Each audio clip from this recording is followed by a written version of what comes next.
the Addie Show, episode number 6, and we have an amazing guest. Our guest for today is Farsane Samir, the one and only. How is it going, bro? You right? I am doing great, thank you. Glad to be here and glad to join your lovely community.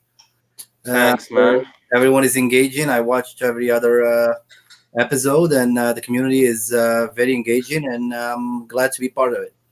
That's brilliant, man. Guys, if you don't know who Farsane Samir, he's a fellow mercher, very successful, and he's on YouTube as well, and he's got a Facebook group, and he's very active on his Facebook group and other Facebook groups as well.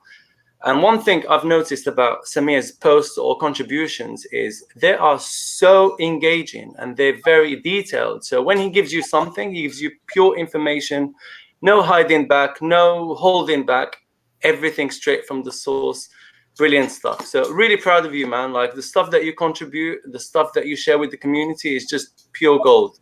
So appreciate that, man. Oh, thank you. It is my pleasure. It's really a good feeling to have when you feel like you're helping other people and you see other people succeed. That's always a great thing, and it's and just like everyone, when I started on day one, I was struggling. I didn't know what to do or what's next. So I had to learn it from other people too. So it's only fair to give it back when you can. Amazing, man. Brilliant. Well, let's start with the first thing, right? Well, what were your thought of yesterday's hiccup from the Big Daddy? Well, to be honest with you, when that happened, I mean, of course, like everyone else, I was disappointed to see that sales just stopped and dried out completely. But always gotta think positive. I was actually just thinking that I'm glad it happened September 4th and not December 4th. Absolutely, Because man. if you miss out on December 4th sales like this, then it could be a catastrophe. But now it's okay. It's okay. I'm glad they got it out of the way now, and I'm pretty sure they're doing some stuff in the back end. Yeah, that's what I'm suspecting. Yeah, I also noticed they added that little heart for to add an item to your favorite. So if you look at your listings, especially on mobile, I didn't check on PC.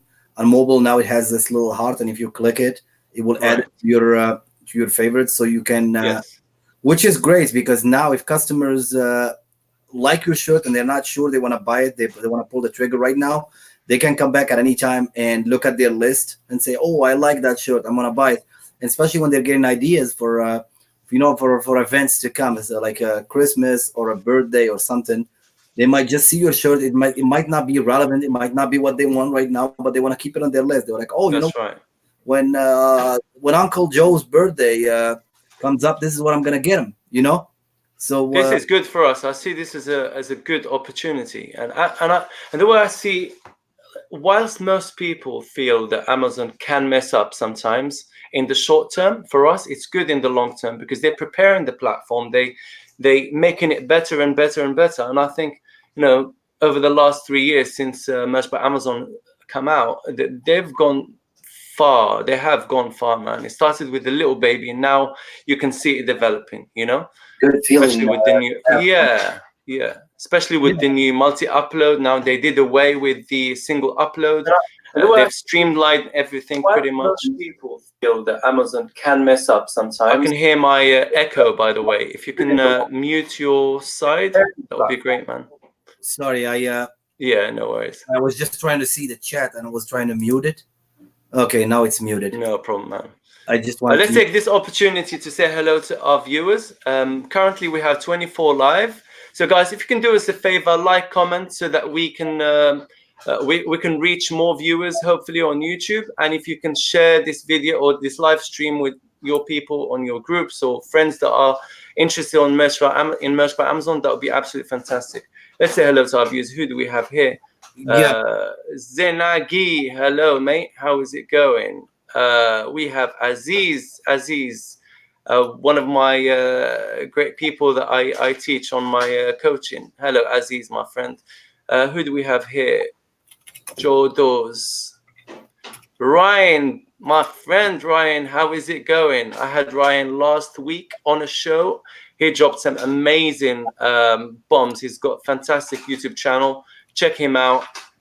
He's doing some amazing stuff on merch, and he's doing a lot of things all the time, dropping great knowledge all the time. Very active on YouTube and Facebook groups as well. Who do we have here? Osman, hello, my man. Eric Rosner, for the third time I see you on my lives, man. Appreciate the support. Thank you so much. Yes, Eric is a very skilled artist. He's got some I know. art that he does. Salim, my pal. How is it going, Salim? Jason, hello, mate. Speed Tech, big up. I recognize your face. Maybe he doesn't want to reveal his real name. And that's you, my man. Merch Public School, guys, do me a favor. Go right now to Merch Public School YouTube channel. That's Samir's channel. Go give it some support. Go subscribe, like all his stuff, watch his stuff. He's got some amazing stuff to say. Zachariah, hello, mate. And we've reached the end of the chat. And when we see some new arrivals saying some stuff, we'll probably highlight it, and we'll reserve questions and answers towards the end. So hang out with us, guys. We're going to answer everything for you guys. So it's going to be a session full of knowledge, full of good stuff. You're going to come out from this session learning something new. Hopefully from Samir. He's got a lot to say. Yes, go on, my man. What were we saying? I'm glad to see everyone here. Jason, Salim, Raymond, guys, is amazing. I'm gonna tell you, I enjoy watching his channel. I appreciate when I see somebody speak logic, because it doesn't matter how many years you went to school. If logic and wisdom is something that they don't teach at school, if you can speak logic and say wise words, then you can succeed in life. And Ryan, he speaks a lot of logic, and I enjoy watching his content. He's got a great channel. Absolutely, 100%. One of the few YouTubers that actually gives it how it is. You know, he says it how it is. He doesn't hold back. So really appreciate that, man. Yes. So first thing first, what I wanted to talk about is I wanted to say this, that the way you handle your merch by Amazon business is not a one size fits all. It's different from beginners to intermediates to pros or experts or whatever would come after that. And the reason I say that is because you can't just take somebody's model and go and apply it directly on your business. Because if somebody is doing something at tier 20,000 and you try to do that on your low tier, it's not necessarily going to work for you. So my advice, this is like the best system that I believe in. If you're in low tiers, and especially now, because you guys probably noticed, it was a time when Amazon used to favor the shirts with the 20 reviews and 100 reviews and long sales history. And thank God they have reverted from that lately. And now Amazon tends to give the new uploads a better chance. So when you upload something on Amazon, now you have a better chance. So you can still, now more than ever, you can upload to busier niches and trends and still have a chance for success. So I say if you're new, tier 10 to 500, I would say to attack mostly trends. I would say do at least 80% trends. Attack them with as many designs as you can and with the best quality than you can. And sorry, Adnan, are you still with me? I only see myself. I'm with you, man. I'm with you. Cool. Just showing your beautiful face to the viewers. Thank you. Thank you. So I said attack the niches with attack the trends with as many designs as you can and with the best quality than you can. Because you're trying to tier up. And also, a lot of people wouldn't want to say this, but if you want to be honest with each other, you want to keep your prices competitive at this point. You're not looking to make money. If you sign up for Merch by Amazon and get accepted, you're not looking to make money in the first month. You're looking to tier up. You're looking to grow your business in the beginning. It's an investment. So you better have some other source of income. You're not going to pay your mortgage and car payment from Merch from day one. So attack trends and attack them hard. Keep your prices competitive. And hopefully you will tear up fast and move on to the next stage. In the next stage, if you're in tier 1,000 to 4,000, I would say 6,000. It might be even higher now because now you guys noticed after 10,000, now Amazon is jumping people by 10,000s to 20,000. Yeah, so they're jumping from 10 to 20 to 30. So if you're in the middle tiers, I would say still focus heavy on the trends, but now you can afford to have a decent library of evergreens. You can do something like, in my opinion, go like 60% trends and about 40% evergreens, and also keep your prices competitive. You don't have to work for no profit, but at least keep your prices competitive so you can score some sales. It's not the best formula, of course. It's not utopia. You're going to make money later once you get to the higher tiers. People seems like it will take forever, but it's just like what happened with me. I was trying to learn the guitar, and I didn't want to learn the ABCs of the guitar. I didn't want to learn anything. I just wanted to go and play harmonies and the melodies right away. And you know what? Guess what? So many years later, I still don't play guitar. So this is what happened with people. They come in and they wanna make it perfect. They want to make it work from day one. They think they're going to make a lot of money from day one. It's not what it's all about. Merch is a grind, and you need to learn your skills. You need to develop your skills, your design. If you're not a designer, get a designer or learn how to design. If you don't know how to do keywords or write a listing, don't jump onto it and blindly without any prior knowledge and think that you're going to make a perfect listing. No, you need to learn how to do it. You need to learn how to get great keywords, long tail keywords, secondary keywords, primary keywords. You need to learn all of these elements. The way I see Merch by Amazon is a jigsaw puzzle. All the elements have to fit in together, and you need to develop all your skills in order to you're not going to be perfect, right? But in order to make everything fall into place, The other thing is as well, if a t-shirt starts selling or a product starts selling, don't be shy to raise your price. I would always say go back and check where that t-shirt or product is ranking. If you're ranking well on page number 1 and your product is still selling, raise the price a little bit and see what happens. Even if you're at tier 20 or 30 or 10 or 25 or 100, raise your price a little bit, see what happens. If it doesn't sell then anymore, then drop it back down, but you might lose some momentum. So it depends on you and your risk tolerance.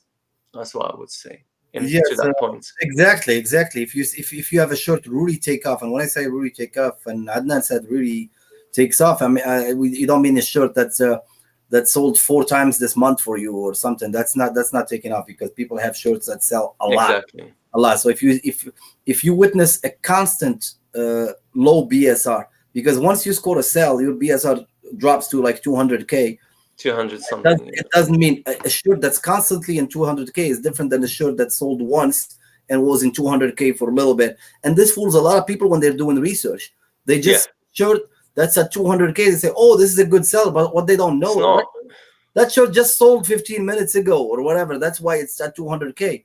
Or the BSR just kind of updated after that sale, right? Exactly. And they think that is a consistent seller. No, you need to check how many times that shirt has sold during that period during that month or during that week or whatever. Exactly. That's how you know. And when you're checking how much a t-shirt is selling, it doesn't mean that you're trying to copy people. What it means, it just gives you an idea if there is demand for that niche. If there is demand for that trend, are people searching for those keywords? Okay. And then once you find out that there is demand for that niche, now the best way, instead of copying people, actually copy people will actually make you just miss out on sales. You would be running your business the wrong way, because people that are killing it are the people that brought in the concept first to Merch by Amazon. And I noticed that everyone would go into a niche and they would see what's selling and they would make something slightly different, and they try to compete with the other guy, and they even try to compete unfairly by copying his design and making it cheaper. And that is not a good thing, because if that guy reports you, then your days will be numbered on Merch by Amazon, and you don't want to do that. That's right. So the best thing to do is, after you find what's selling, is to actually figure out what can I bring to this niche that's going to be new and that people are going to like. Believe me, Totally. if somebody goes in and searches for a for example, a California vacation shirt, or a fishing shirt for dad, all you need is those keywords. It doesn't matter what's on the t-shirt, because there are only few phrases that actually make the search suggestion from merch by Amazon. And most people, even if those phrases are famous, most people do not search for those phrases. They just type in funny fishing shirt for dad, or funny dad fishing shirt, or whatever variation of that phrase that carries the same meaning. So that's why, let me just stop you there. That's why long tail keywords that come out from the suggestion box, the autocomplete, is so important. So if you can take most of them and somehow slide them into your listing and make them in a flow nicely in your text, in the bullets, that is absolute gold, because you might start ranking for those. What do you say to that? Oh no, definitely, and even more, like, if let's say you came up with a new phrase. Okay, let me share one. I was sharing my group some like new quotes. I was just trying to encourage people that it's okay. Come up with your new quotes. I mean, I always said this. There is no T-shirt Bible where people go and find the quotes that are like written on a stone. You know what I mean? Like the 10 Commandments. This is what needs to go on a T-shirt. If you can come up with a good funny quote, or an inspirational quote, or motivational quote, or something yourself, or your grandpa is funny, ask him, hey grandpa, what's a good funny shirt about for a mechanic or something? What's funny quote? And he might give you something that never anybody ever thought of. And if you put on a t-shirt and you put the right keywords, when people find that phrase, they're gonna find it funny. So I said I was gonna give an example. So when I was sharing some quotes with people, I mean, they might suck. I think that, you know what, everyone thinks that his stuff is good, but they might suck to somebody else. And speaking of suck, that was the quote. The quote was space, like in big character, and then in smaller characters it says, the only vacuum that doesn't suck. Okay? Yeah. So let's say you made a t-shirt with this quote and it doesn't exist on merch by Amazon. And people are never going to search for that phrase in the beginning because there is no market for it. Nobody knows that phrase. But if your keyword says funny, astronomy, space, lover, whatever, related keyword to that theme. Yes. And they find your t-shirt and they get a smile on their face and they click the add to cart and they buy it. And they go, that's the shirt that I want. Actually, I didn't see it anywhere else. I'm going to buy it. Then suddenly you start ranking for the main keyword of space, astronomy, whatever. Exactly. So you start ranking for those keywords. But here is a mistake that many make. Remember that the moment we advertise in every way we can, on social media and using advertising, using Google, whatever, Facebook ads, whatever. But then you forget that every person wearing your shirt, walking out the street, is advertising for you. Every day he wears that shirt.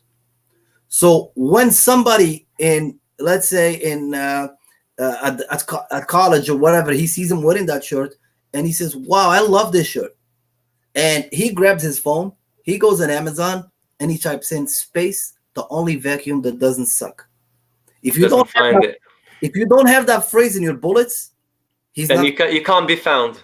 You can't be found. Yeah. So if you come up with a new quote, because it's not popular yet, don't place it in your title, but place it in your bullets.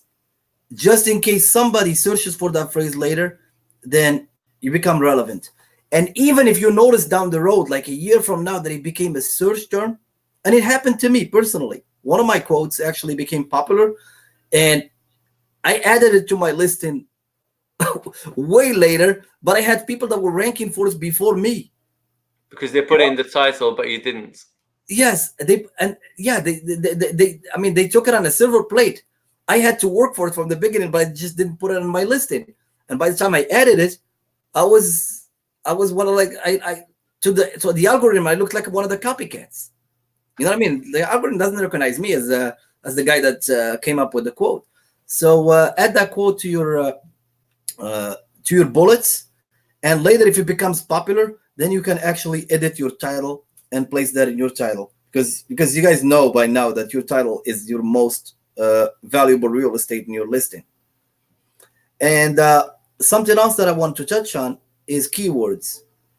And I had this post that I did in one of the groups talking about a bunch of different things, and one of the things I touched on was the keywords. I feel like when people are making keywords for a listing, all of a sudden, like, really, they can't speak English anymore. They just start typing in some stuff that doesn't make any sense. And nobody's going to search for that stuff. You know what I mean? Nobody's going to search for that stuffing that you're making. And remember that exact match in every search engine, not just in Amazon. Exact match is always more valuable than a scattered match, than you know what I mean, than a phrase or so. Just be an exact match to what the customer wants to search for. Stop keywording like a seller, and start keywording like a customer. You made a design. Just ask yourself, if I was going to go on Amazon and search for a shirt like this, like for this niche, what would I type in the search bar? And you do that all the time because you weren't born a seller. You were a buyer before you were a seller. So you would go on Amazon and you would type in funny fishing shirt for dad, or funny dad fishing shirt, or whatever. Whatever you were going to type to buy that search, place that in your title in the beginning, because that's the most valuable phrase. And 9 times out of 10, you'll find that exact match. You'll find it on the suggestion that Amazon gives you, because people have already started like entering that search term or long tail keyword, and then suddenly Amazon thought, a lot of people are entering this long tail keyword. Let's make it a suggestion for people that actually want to find something similar to this. Yes. And then it becomes a suggestion. Yes. So when you go ahead and take that suggestion and put it in your either title or bullet points, you have a lot more chances of being found. Exactly. And the customer now, just as soon as they start typing, as soon as they type in funny, F-I, and Amazon would suggest them funny fishing shirt for dad, funny fishing shirt for husband, funny. Yeah. You know, so that's what's most important. And then the other side of keywords is that I've been doing AMS for a long time now. Mm-hmm. And I will tell you that when I make manual campaigns, that really opened my eyes to something. I would sit down, I would make a list of like 300 keywords to place in that manual campaign. And then at the end of the day, I would come back and revisit my campaign. I would realize that 99% of the clicks and the impressions are coming in from the few keywords that anyone would think of. And those specialty keywords that people are buying the tools for and getting subscriptions for, you know what I mean? And you're making a dog shirt and you put in a keyword for a dog in Vietnamese and in Cambodian and all that stuff. Those keywords, they don't get barely any impressions or clicks. So it's the main keywords, those like 5-6 keywords that are like really relevant that anyone can think of without subscription, without anything. Are the keywords actually that are going to get you impressions. And there are a lot of the time, they are the suggestion keywords that actually Amazon gives you. Have you noticed that? Yes. And also we noticed since the beginning with the Amazon, we noticed that Amazon will tell us avoid doing this or don't do this, or they would say it's okay, but we rather you don't do it. And then all of a sudden they slammed the hammer. They said, okay, don't do it. You got 30 days to remove this. Don't do it now. Yeah. Okay. So they've done this with so many things, and you don't want to give yourself too much work because it's only a matter of time. One day when they come in and they say, you know what, we don't want any commas in the bullets. You can't have any commas. You can't say dog, comma, canine, comma, police dog, comma. They don't want all that stuff. They want a little phrase that the customer can read, because, we're not doing back-end keywords. When the customer doesn't see the keywords, we're actually placing, making the bullets that the customers has to read. And Amazon, really, they frown upon that. They don't want the customer to sit down and read a bunch of stuff that doesn't make any sense. or a bunch of unrelated stuff just so the people can capture a bigger audience. But actually, that audience is unrelated, you know? Yes, it's totally unrelated. And the funny thing, some people that even make a text, they will tell you this funny Christmas shirt, perfect to add to your collection of Christmas tree, Christmas style, Yes. Yeah. this coffee, marshmallows, and they Do you think know that why they do that? They think they're going to rank for those. They think that they're going to rank for those keywords, but actually Amazon sees that it's got no relevance to those kind of keywords. So 9 times out of 10, they don't rank for those keywords. But it's just stuffed, isn't it? It's just stuffing stuff. you It's know, not right. It's not good. like a dog trainer. Imagine I'm an algorithm trainer. I train the algorithm just like I train a dog. And wouldn't it make sense that I would train my algorithm that if somebody's listing, if I displayed it for this keyword and I put in that rotation, because there's a rotation, we all figured this by now. I put in that rotation and then it shows up for marshmallow, it doesn't get any sales. It shows up for fireplace, it doesn't get any sales. It shows up for a Christmas tree, it doesn't get any sales. You know what? Then I would tell the algorithm to actually just throttle that shirt. Yeah. And the shirt would just sit there. That shirt doesn't sell. We want shirts that actually sell. Amazon wants T-shirts that sell. So the more they sell, the more they push it. The more they sell, the more they push it. If a shirt doesn't sell, we don't want this shirt. It's not going to make us money. That's what Amazon thinks. Exactly. It's. I mean, real estate is valuable now in the grocery. Of course. Now in the grocery store, and I know this. I know this firsthand. Now in the grocery store, there's something they call the end cap. That little, the side of the aisle. Actually, companies will pay to get the end cap. They will pay Walmart. They will pay whatever grocery store to get the end cap because they can display. They can put a little sign on top. They can put a sale. They can put, and there are so many companies that are competing for that end cap that Walmart says, "Wait a second, you guys all want it? How about it's gonna be this much to get that end cap?" You know, think of it as advertising space. The front page is not the the last page, is it? No, it's of a newspaper or a magazine. If you're on the front page, you pay the big bucks, right? Yeah. If you have no budget and you can't pay much, then they stick you in the back page where nobody sees you, right? Exactly. And also one thing to remember, starting with myself, we are disposable, we are replaceable. Okay, just like Pepsi is disposable and replaceable for Walmart. Walmart's end cap, they can put Pepsi under, they can put spaghetti, they can put Coca-Cola, they can put. So if you're not willing to pay for that space, they're going to put you inside the aisle and let the customer find you, and they're going to put something else in the end cap. And that's what Amazon is doing. If they're going to display your shirt, it better sell for them. Because if you're just going to take up the real estate and get nothing, then Amazon, they're going to train them to not show your shirt, and they're going to put you in the last aisle by the charcoal, So just make your keywords relevant. Use those 5-6 main keywords that you think people will search for. Make some nice paragraphs that make sense and that are easy to read and easy to understand for the customers, and hope that you will catch some sales anytime you get on rotation, and that way you will start to rank. Exactly. And these are the basics, guys. People try to reinvent the wheel. There's absolutely no other secret to it. Just try and get the best keywords that you think customers are searching for. Again, check them through the suggestion from that Amazon gives you on the search box. One other thing a lot of people underestimate is the ranking on Google, SEO. Have you ever played with it? No, to be honest with you, I didn't. I did through a company a long time ago. I was selling domain names back in the time on eBay, and I decided that I was gonna do a little open a little website and stuff and do an SEO, and I did it through a company, so they handled all that stuff. But then I had to hang up all that. It didn't work out too well for me. I didn't know what I know then. It's probably something else to revisit, but you can't be you can't keep the milk and the milk's money. You can't be everywhere. So well, it's not that hard for a lot of people. I mean, all they need to do is get a software. It's not a software. It's a service from Google called Google Keyword Planner. It's not for money, like it's free, right?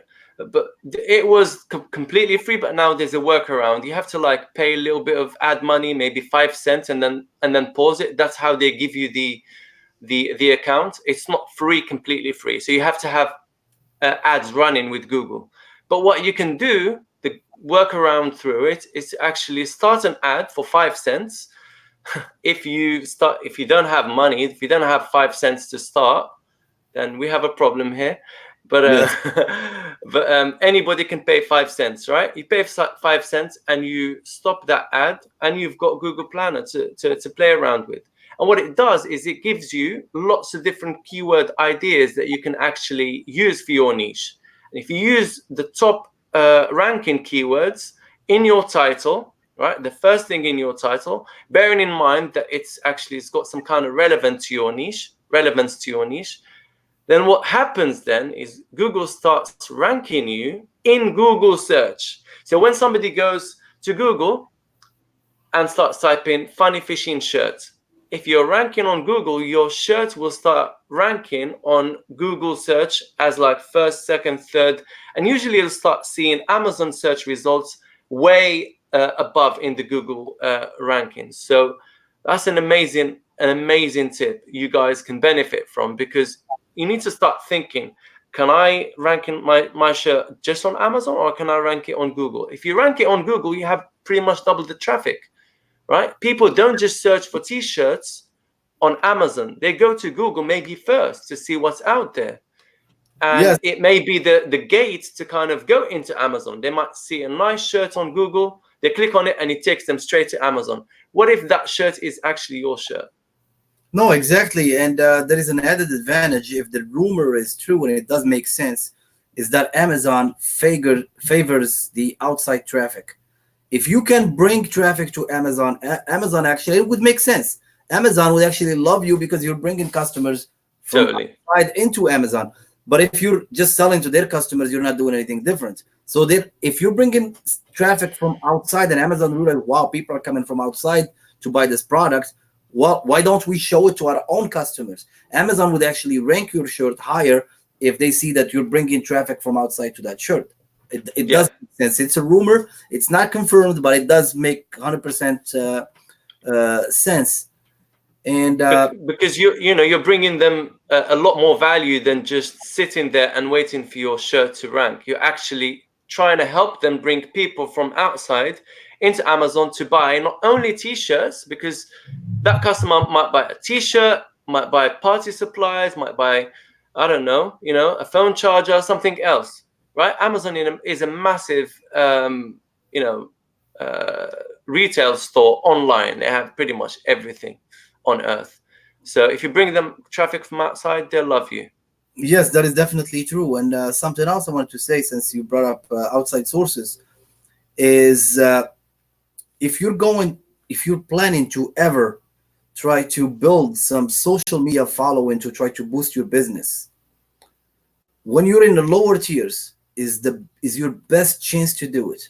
Number one, because you have a lot of time in your hand. If you only have 10 listings to upload, you have a lot of time on your hand. And then also, you don't have too many listings to try to push to your customers. If you only have 10, it's easier. You can learn. You can work with 10. It's harder than somebody trying to learn when he's got 20,000 listings. It's harder for somebody with 20,000 listings to even have time to monkey around with learning Instagram. So if when you're in the lower tiers, try to explore those options, because breaking news, you're only going to get busier in the future, and you won't have time to do that stuff. So if you build up a following from the beginning, you can start selling to them. True. I think we've spoken a lot about keywords and things like that. What about Q4? What are your thoughts about Q4? What can we do in Q4? What can our viewers do in Q4 to absolutely smash sales this Q4? That rhymes. I think we need to make this into a song or something. Yeah, let's copyright the poem. Yeah, copyright it. Yeah, so Yeah, merchants are starting to have phobia from that term. So for Q4, I'm planning to have all my slots filled with quality products, and I'm gonna say this: this is no secret. In Q4, most of the products that are sold are going to be gifts, especially from Halloween thereafter, and especially for Christmas. So if you have items that are giftable, so when I say giftable, they target a specific demographic. If somebody's uncle is a mechanic, if you have a mechanic shirt, it will sell. But even more targeted is if your t-shirt is targeted towards an uncle. And you would notice that if you go to Merchant Former and you look up the if you weren't here last year, for those that were here, they don't even need to do this step. If you go back to their Wayback Machine, what is called the archives, and you look Yeah, what it's selling, you will find out that a lot of simple shirts were selling great, and the reason they were is because they were well targeted. They were yeah, targeted towards an uncle or towards a grandpa, yeah, towards people that receive a gift. You're not going to sell a shirt for your third cousin or your second niece or whatever, but for people that usually in regular circumstances receive a gift. If you target those people, you will have a good chance to succeed in Q4. You know, mom, dad, son, daughter, grandma, grandpa, uncle, and and niche down, and cross niche. If you're thinking of making a shirt that says Happy Christmas, nobody's gonna buy it, right? Let's be real here. It needs to be niche. It needs to be clever in a way. You need to select your niches that you're putting together. They need to make sense. They need to be perfect together, right? Bring something new that's not already there.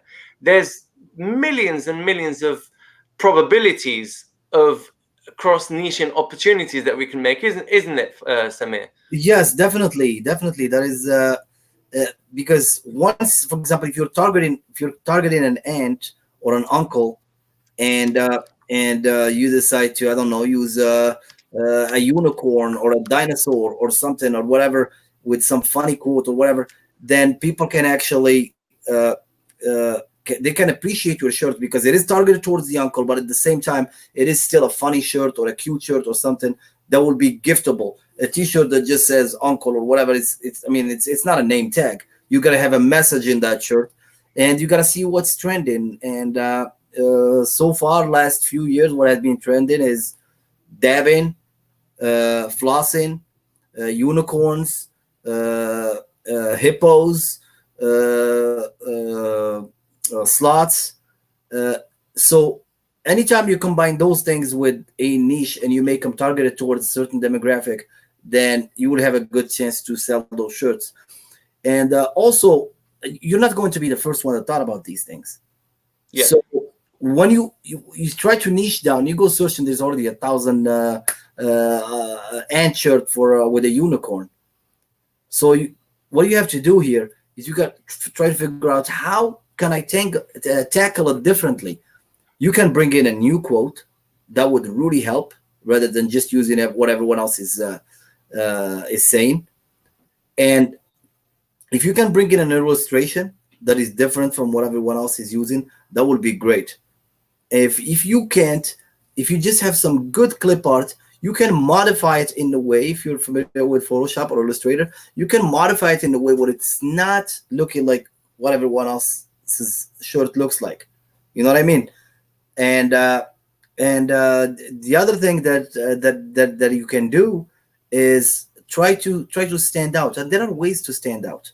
Uh, for example, sometimes you go to a niche, and that niche, like almost every shirt looks the same. Okay, so we said you're gonna stand out with your design. Every other shirt is black. Sometimes just giving up the black in your listing, and I did this personally, and I'm sharing it with you. Just by eliminating the black and having my heather gray shirt pop in there, I'm getting the sales. And the reason why is because a lot of people, they would click on the black shirt, they would select the heather. But a lot of people don't know that they're gonna click on the shirt, and then once in the listing, they're gonna select a different color. And you're gonna say, "Oh, come on! Most people bought a shirt before." No, and I can prove it. I have some listings I had some designs that I listed in 5 colors and then in other 5 colors. So my mock-up would show up in, for example, baby blue. And honest to God, most of those sales for that shirt will be in baby blue. Because the reason they clicked on it is because the mock-up they saw, they liked it, it was baby blue. There are chances that they might pick something else, but most of them pick the baby blue because that was the color, that was the thing that attracted them when they were scrolling. So they say, "Oh, I like this." And chances are they're not going to change their mind. They're just going to say, and they're going to get what they like, and they're going to leave. And that's what happens. If you have any listings that don't have a black mock-up, you're going to notice that the picture that the color that's showing on the search results in Amazon is the color that's selling the most.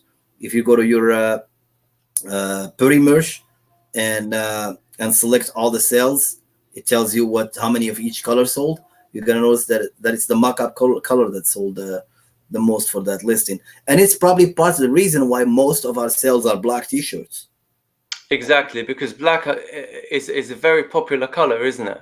Yes, black is a very popular color. So it's both things. I'm not saying it's one and not the other. It's both things. It's because black is very popular, but it's also because when people clicked on the listing, they clicked on it and they saw black, and that's what they bought the black. Yeah, that's what brought them in. So if somebody saw the navy, that's what will bring them in. And sometimes black just doesn't make sense. Sometimes, for example, you're making a T-shirt where the theme of that trend or niche or whatever you're going for is not black. It's some other color. You know what I mean? So sometimes, let's say, for example, you're making a St. Patrick's Day shirt. And St. Patrick's, most people are buying a green shirt. And when you go on Amazon, you will find way ahead of St. Patrick's, you will find that most of the shirts on the search results will be black. And then things get filtered. You get closer to St. Patrick's Day, and the shirts with the more recent sales history, they climb to the top. And now you see that most results are green because it's those shirts that we're selling. So for St. Patrick's Day, if I want to do black, I will do black, but I would also make another listing where I would just pick the Kelly green and whatever the other lime. Is it lime? The lime green, and that's it. And when you do that, usually they will display the Kelly green, and you have a chance to sell that shirt. So selecting the right colors is key, and also select a color that's not prevalent in the search results. So if everybody is showing black, so to summarize, if everybody is showing black, right, and you come up with a different color and you only select that color, or don't select black but a few other colors, then your other shirt or your other color will actually show, and it will be highlighted throughout the whole search results. So if everybody is showing black, your shirt will stand out in the search results, isn't it? Exactly. And it would, wouldn't it? Exactly. And Amazon seem to have they seem to favor the black. I mean, they favor the black. We know that. And before they didn't do that, and everybody wanted to have a black. So Amazon listened. They were like, you know what? We're just gonna show all your shirts in black. So now, if you don't select black, Amazon also has a second option. If you don't select black, then Amazon will show the header. Great. Right. Header. If you don't select the dark header, then Amazon will show the navy. So Amazon. Right. So basically, if you want to show your shirt in navy, just don't pick the black and the dark header, and pick the navy with 4 other colors, or now 9 other colors, and Amazon will show you a shirt in navy. If you're making a Halloween shirt for a police officer and you want your shirt to show up in blue, then if there is no chance it's gonna show up in a mock-up in blue if you have the other colors showing up, and probably it would be a hard equation to figure out how many colors you have to eliminate to get to the blue being the favorite color for the algorithm. So what you want to do is make a regular listing with all your blacks and all your other colors, but make a listing with just maybe blue and baby blue. If you're making, for example, a police officer uniform, you know what I mean, like a T-shirt that shows the police officer costume, you know what shirts I'm talking about, then you will select those two colors, and that's what Amazon is going to show. And then the other thing besides the colors, sometimes you will make a listing that is 100% geared towards women. There is no chance that that a man is a T-shirt that says "I survived breast cancer." Okay, there's no chance that a man survived breast cancer. I mean, there is a very rare chance. I mean, I know it exists, but it's very rare for male to have breast cancer. Okay, this is a micro niche if you want to go to it, but you're not gonna get rich in that niche anyway. So if your shirt is geared 100% towards women, sometime by deselecting the men's option and having your listing only show up in the women's mock-up, it is more pleasant for women. Actually, some people would say, well, you know what? Some women, they like to buy the men's shirts because they're more relaxed or whatever or stuff. But yeah, it does look better on the mock-up, and we know the power of the mock-up on Etsy. If your mock-up looks better than the competition, then you have chances to score sales better than your competition. And also, sorry. You're still with me, yeah?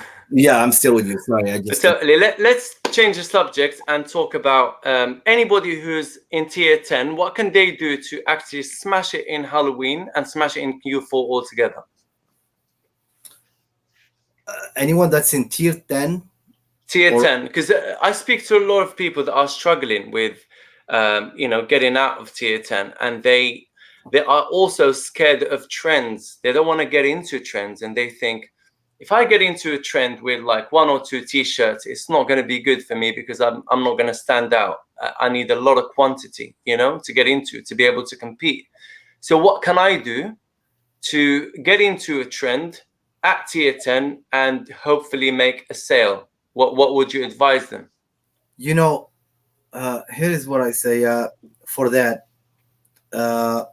Last event that we had in my group, I did this little challenge. I just came up with a new quote, and I went for a trend, and I said to everyone, okay, let's put up this shirt. This quote does not exist on Amazon, so the only thing we can do is attack the trend with a new quote. Yeah. This is with a new quote. I'm not copying anyone or anything. And that trend was 4th of July. So what I did, I just came up with a little silly phrase. It just said patriotic chick. And I also wanted to see the level of creativity that everyone had. If you get this phrase, what can you do with it? Just think of it like a school assignment. What can you do with it? So we each went and made a design with that patriotic chick and uploaded it to Amazon. Now Amazon does not know that quote. Patriotic chick does not. It's not something that's an auto suggest on Amazon. But we attacked a busy trend, which is 4th of July, and I was able to sell. If I was in tier 10, I would have probably got out tier 10. Probably not. I'm sorry. I'll take that back. But I sold that quote like maybe I would say probably about 7-8 times on different products. And funny enough, it mostly sold in V-necks. Wow. Yes. And plus, it could have sold more because I wasn't doing what a tier 10 would be doing. I wasn't lowering the prices to try to get the sales. I actually listed them at regular prices. And the V-necks, I had them at $22.99. And they were still selling. I think I sold like 5 or 6 V-necks and a couple of regular standard T-shirts. So this would show you the power of the trends. If you're going for Halloween and you take your 10 slots and you upload them all to Halloween, bring in some nice designs. And always make sure your designs are targeted, like well targeted. Don't make them. They have to be niching down. They have to be like not on the surface, like niche down a bit more. So I see like, there's that Boo design for nurses, Boo Crew, it's very popular. I see, the witches design. I see Black Cat. Make it a bit more niche you know, get in deeper. And that's how you make sales. It's not like staying on the surface where when you do a search, you find like 1,000 search results. Get in down, you know, make it for an uncle, make it for a dad, make it for somebody else, you know, Yeah, exactly. that kind of thing. Exactly. That's what I meant by targeted. When you make targeted shirts, you actually, Yeah. when the customer sees the shirt, For teachers, for nurses, for doctors, you know, make it a bit more niche, a bit more targeted, like you said. you want the customer, when they see your shirt, you want them to be able to relate. You don't want it to be Yeah. something vague that he Too can vague. relate to it and everyone else can relate to it. You want it to be something that he can relate to it, and when he puts it on, or even shows it to anyone, they say, "Oh, that shirt is you." You know what I mean? Something that they Yeah. can relate to. And Exactly. yes, and also this is very important. Most people coming in new to Amazon, they're coming in without experience. We know this. I mean, I don't care what you wrote in that letter, that you have 7 years experience designing T-shirts or Yeah. whatever you said in that was what I say. If I call everyone's bluff, I'll bet that 90% of the people have bluffed. So let's not lie to ourselves, not to each other, to ourselves. Learn how to design. It's not as hard as it seems. And thank God we live in an era where there is YouTube. You can learn whatever you want. You can learn how to make a nuclear bomb if you want now. Okay? Just from YouTube. I'm not saying go and learn how to do that. I'm just saying if you want to learn something, you can learn it. Whatever you want to learn how to make, you can make it on YouTube. And with Photoshop, the good thing with Photoshop or Illustrator, it's not like you need to learn the complete program. You need to become an expert to be able to make a good design. Totally. You can just learn them one technique at a time. One technique at a time. Just learn how to use a clipping mask, how to curve text, how to distress text, how to use shortcuts. One thing at a time. And anytime you learn something, make a design using that technique. Let's say, for example, you learn today how to curve text. Just make a design with some curved text. Find some cool phrase, place it, and put some clip art underneath. Put another curved text on the bottom, or a straight text on the bottom, and upload your T-shirt. Now go back next time you learned how to create a clipping mask. Then okay, make your curved text again. Now place some image inside that text, or some pattern or something, some flowery pattern or whatever, and all of a sudden now you have a design that looks cool. And just by applying few techniques together, and little by little, you're going to be baby steps. First day you're not going to know everything. You're going to learn how to make a circle. The next day you know how to make like you said, a curved text, right? You're going to start learning bits and pieces slowly but surely until you start mixing and matching those techniques, and then come up with a good design. That first good design might not be the best design, but it will be good design for your kind of level, right? Yes, and then you start elevating your experience bit by bit.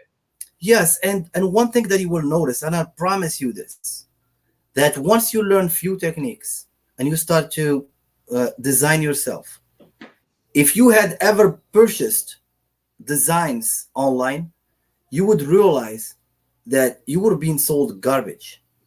Because when you didn't know anything, you thought that guy was a genius. The guy that took your $5 and made you a little curved text with a free image of a koala, or maybe he got you a copyrighted image and slapped it on your design and gave it to you, and he's gonna get you terminated. Now you don't have to do that. Now you can actually curve your own text and place your own royalty-free image, or an image that you paid for through some subscription or something, and you have peace of mind, and you can make your own design.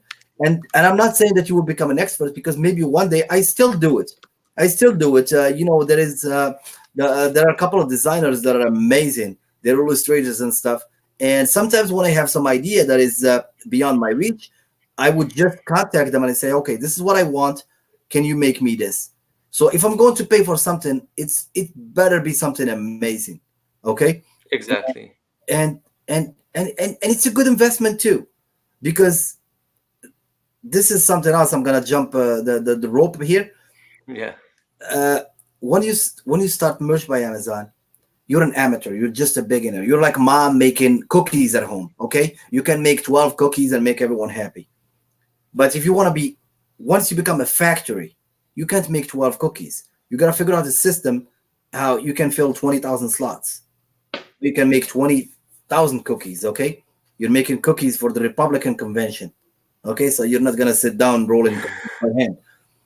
So you got to figure out a system. What can you do to? And the number one thing that I'm going to tell you, and this is true, okay, is you need to learn how to scale designs.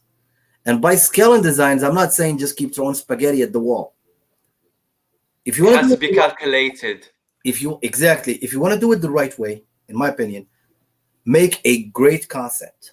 Make the best concept you can based on your skills. Make the best concept, and then after you make it, it's going to have some text. Now figure out how you can make different t-shirts using that same concept just by changing one word or two in the text. Okay? Or if it's a birthday, by changing the date. Or if it's whatever, some kind of holiday or whatever, by changing the holiday name or whatever. So, or the other way around, you can make the text, make like a nice text that's like a nice typography, something, whatever, and then you can start changing the image inside, and maybe one word in the text. For example, something that is popular. For example, just a girl who loves unicorn, just a girl who loves zombies, just a girl who loves koala. You can fill tier 20,000 with just this phrase, and Literally. people tell me they struggle to find niches. I'm like, So many, man. But look, amazing niches are so hard to find, right? Initially. But when you start mixing things up, like a good trend with another good trend, you start finding opportunities. And that's what I say to people. Don't look at, the top shirt on Merch Informer or Merch Research, Free, whatever, and think, okay, that's a good shirt. It's selling. I'm going to enter it. No, you're going to dig deeper and find similar t-shirts in that niche and see if that niche is selling. If it's not selling, don't enter it, or bring in a new concept. So if that niche says just a girl who loves unicorns, for example, and you find that it's selling like just the first two that are selling, but the rest are not selling, that means that those two shirts that are selling, they are ranking in the bigger niche of unicorns. Now you try and bring in another niche and marry them together, just a girl who loves unicorns and koalas, like you said, or unicorns and sloths, or unicorns and llamas. Put them yes, together. People love llamas and they love unicorns, and they both are very good niches to get into if you know how, right? Because yes, people are spending crazy money on those niches. You put them together, I bet you now we can do like a little search to see if there is this phrase going on or not. Let me just give it a quick search. yeah, sure. And what I do you? love to do like these kind of exercises live because it just proves the point, isn't it? Yeah, it does. Let's have a look. And So just a girl who loves llamas and unicorns shirts. Let's see. 123 results. Literally, yes, I can see somebody called it a brand new word, Llamacorn. There you go. So they married them up together. Let yes, me share the screen actually so you guys can see. I think I can do that. 1 second. Hold on a sec. Let me just share screen.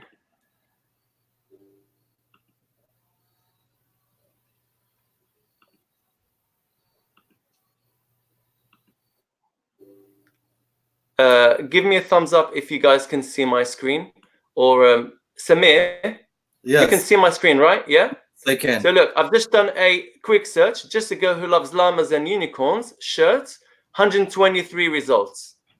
Look how empty this niche is. If you know how to get into it, right? I mean, it's not selling that great, but if it starts ranking for the bigger niche of llama or unicorn, then you're onto a winner. That's how people start ranking their t-shirts, right? Yes. Literally, this is how. Yes, exactly. But that's a quick exercise. Marry two niches together. This one is selling great, fantastic. This trend is going really well at the moment, fantastic. Put them together and see what happens. Put three things together and see what happens, right? So it's all about trying. Yes, and then you can play with the phrase. You never know. I mean, people have different tastes. It is true that common sense is common, okay, but it's not absolute. So Adnan might make some design that is amazing, and it will be on the top of page one. But there is also a design that looks like it's sucky, but it actually has a BSR too. So somebody preferred that design to Adnan's design. The majority of people didn't. The majority of people preferred that Adnan's well-made design. But somebody did actually prefer that design to Adnan's design. So this just shows you that there are people that you're still going to get sales with designs that are subpar or whatever. But you can also try different things. So let's say, for example, we're talking about just a girl who loves unicorns. You can play with that phrase. You can decide, okay, let me try something else. Okay, so what's the concept here? Yeah. It's just a girl that says it's a girl that loves unicorns. Okay, so Halloween is coming up. How can I play with this phrase to make it a little something different? Exactly. So make it, for example, you know how there are shirts that would say, "Look at me, I'm a unicorn. Look at me, I'm a llama," or whatever. You can have a nice clip art of a unicorn and have your shirt say, just a unicorn pretending to be a girl, so basically it's another way of saying that you are a unicorn for that Halloween, or you have this or whatever, and then meshing up the words like Adnan said, that Llamacorn and stuff. Last year one of the best selling Christmas shirts was actually the Trumpkin. So yeah, it was just taking the word Trump and matching it with the pumpkin and playing with getting a pumpkin with the little Trump head or whatever. And it started selling like crazy. And then everyone else started copying that design. And the funny thing is that rather than copying the design, because I'll tell you that the majority, some of them did actually catch some of that money, but the majority did not. Because when you search that term and you get 7,000 results, you know that people did not get to page 700 to see your shirt. Okay? And so instead of we just got an idea from Kit. There we go. Check this out. Just a girl who loves Zombiecorns. Yes. Oh my God, you can. Amazing idea. Yes, guys, go right now, because merch or Amazon is going to be flooded with these kind of t-shirts. Check it out, Zombiecorns. Yes. Amazing. Thanks, Kit, for that. Yes. Fantastic idea. So this is what we're talking about. So you mix zombies with unicorns and you call it a Zombiecorn, right? Yes. Literally like that. It's that easy. Exactly. So instead of copying the Trumpkin, you try to figure out, okay, what can I do under the same concept? It's okay. It's okay. The other person might come up. You might come up with something that sounds similar, like for example, a Zombiecorn, and that person would say, "Oh, he got inspired by me." There is nothing wrong with that. It's okay. You can get inspired by somebody else. You're not copying his shirt. It's okay to come up with a new concept, being inspired by his idea. And now, if you come up with a Zombiecorn and you're the first one on Amazon, and actually you start catching some heat, because there is always luck involved. You start catching some heat and you start selling, and all of a sudden 7,000 people copy you. You will still be the one that will break the bank this Halloween. You will still be the one that's going to get most of the sales. And also, if you're making a new concept, make sure you don't make it too much improvable. What I mean by that is, if you got a great idea but you have a poor execution, make it the best idea, man, because people are going to come and improve your design and smash it out of the water. Yeah, exactly. If by the time there is 7,000 and merch and you're the worst looking one, it doesn't matter that you were there first. going to steal the momentum away from you. So make sure, and especially like you have the Zombiecorn, it's okay. Pay somebody $10 to make you a good illustration or whatever, and put on a t-shirt. And the good thing with the illustration, I was gonna say earlier, is if you get a good illustration, actually, even if you pay $100 for an illustration, something like really well made illustration, you can actually take that illustration and you, by changing the text and making different quotes, you can make like 50 different t-shirts using that same illustration. You can make 100 different t-shirts using that same illustration. All of a sudden, now the illustration end up costing you $1 a piece for those shirts rather than $100. If you pay $10, now they're costing you 10 cents each. So 10 cents, but you have 100 shirts with a high quality designs. And people will say, well, how can you come up with 100 different concepts for one illustration? That's impossible. No, it's not. And just birthdays. You can go from 1 to 100. That's easy. If you got a funny illustration of Trump, for example, and you know how many phrases you can put on that thing with Trump? So many, man. Yeah. The idea is just find something that works really well and try and apply it somewhere else where there is demand, but that phrase is not applied in that place. There's literally millions of combinations. You just need to like start thinking outside the box. You know what I do sometimes is when I try and come up with an idea, I just look through, very popular stuff. I type it down. So I put all the popular phrases and I look at where the demand is. And I see if those phrases are actually in, where people are spending the money. If that phrase is not there, I'm bringing that phrase in there, mate.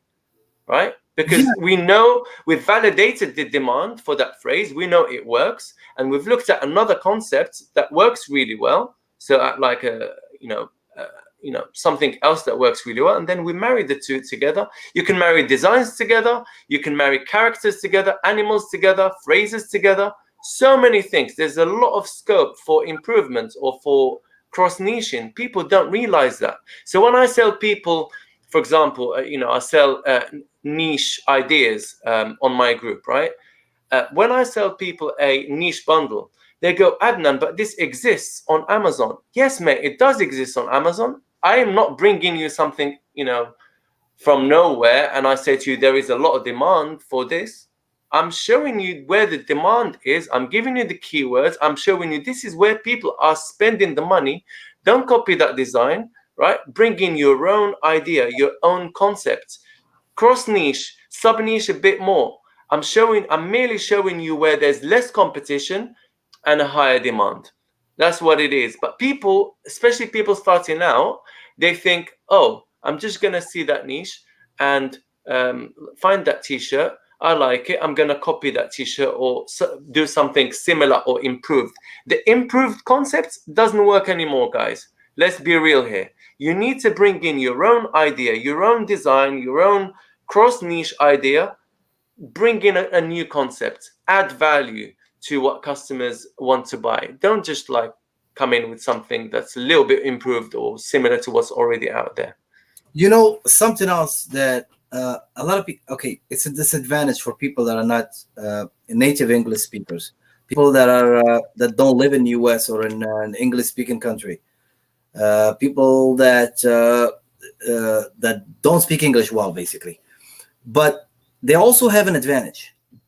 The advantage they have is they have a whole different culture to pick some quotes from, to pick some ideas from. And actually, all they have to do is translate them into English and put them into a t-shirt. And I couldn't tell you how many times I don't even have to leave Facebook. I'm just on the groups and I'm looking through Facebook and I see some people will post some stuff. Some friends of mine will post some stuff in Arabic or in French. And I say, wow, this is funny. This actually would make a nice t-shirt. Let's make it into an English quote. Something like that. Yeah, you would just take that little quote and you will translate it and put on a t-shirt, and it will be something totally new because nobody will have it on Amazon because it's from a totally different culture. Okay, right. So you have that advantage, and And something else too, since I brought just before you mention that, guys, start asking your questions. We're going to wrap it up here, so we're going to answer a few questions. So if you can start asking your questions now, that would be great. Fill that chat with questions, and we surely start answering them for you now. Yeah, go on, mate. Carry on, please.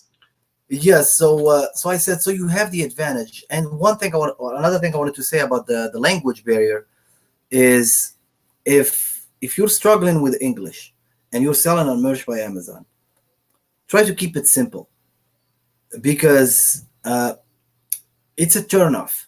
If people start reading through your bullets or your title or whatever, and you put it in more than you need, but you don't master the language, then it's just a turnoff. People will just click away and leave. Click away, yeah. Yes. So just make simple phrases. There are tools and applications you could use to check your whatever your phrases, to see if there are any errors or stuff like that. Yeah. And keep it simple and place them in there. I'm pretty sure we're doing the same thing with the German merch. I'm pretty sure if there is any German members, I'm pretty sure if they look at our shirts, they're probably laughing, because I know, man. we're using funny.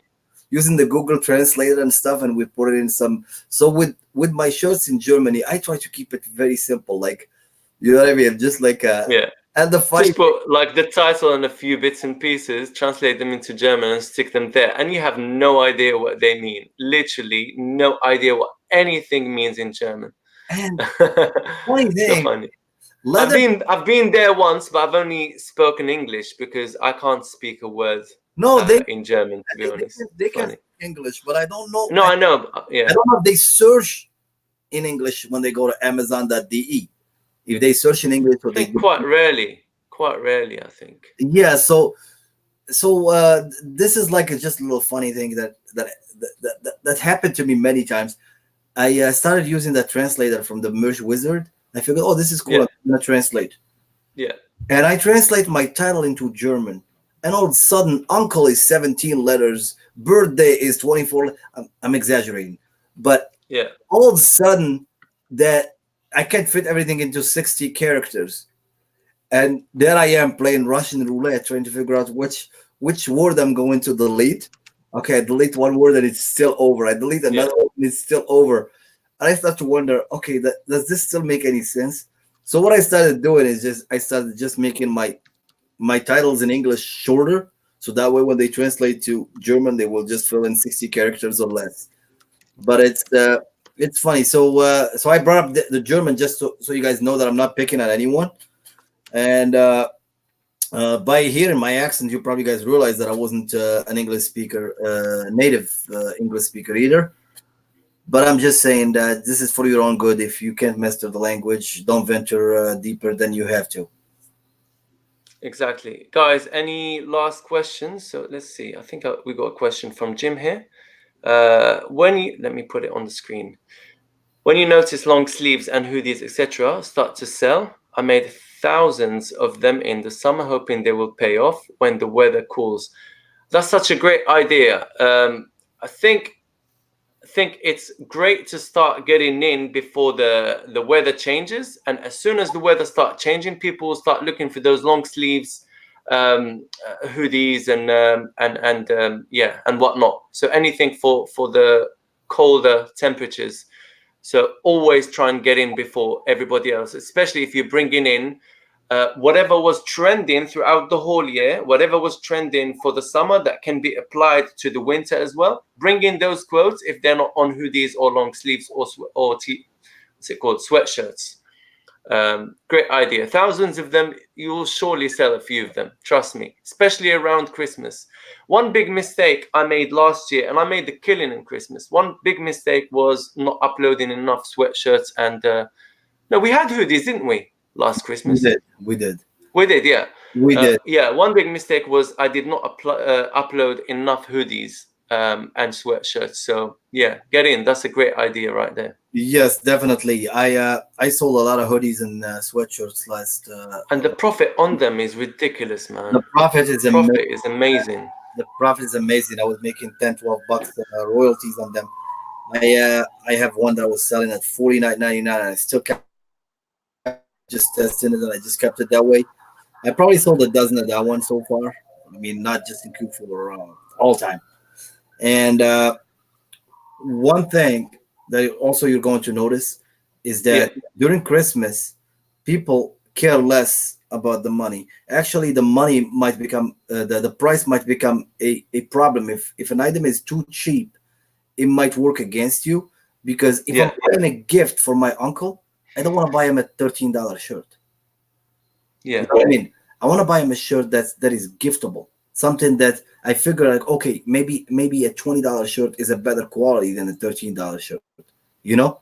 Because people know it. They plan all year for Christmas. Okay? People load up their credit cards around Christmas, and they spend the rest of the year trying to cover them up.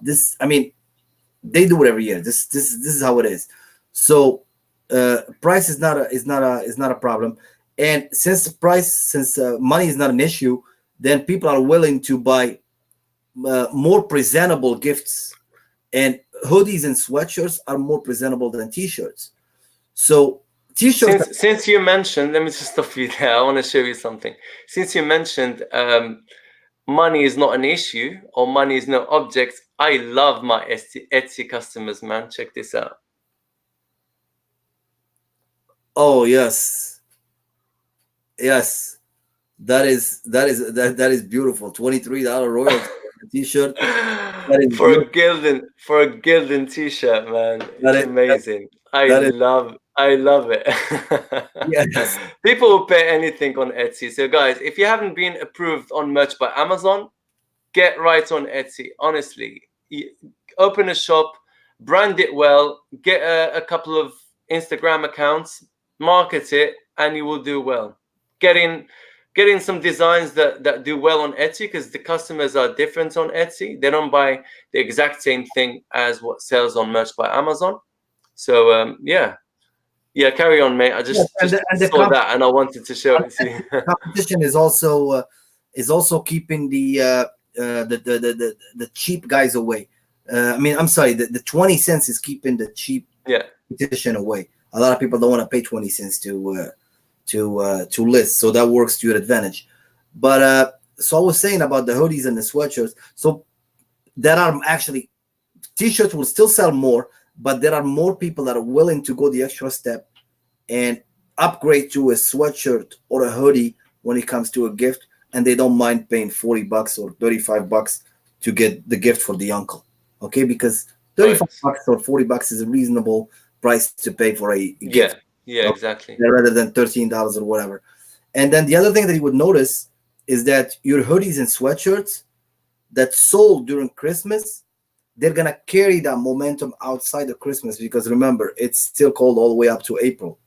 So once they start selling around Christmas, Amazon will start showing them more in the algorithm. Yeah. Not everyone, just the ones that actually scored some sales and scored some sales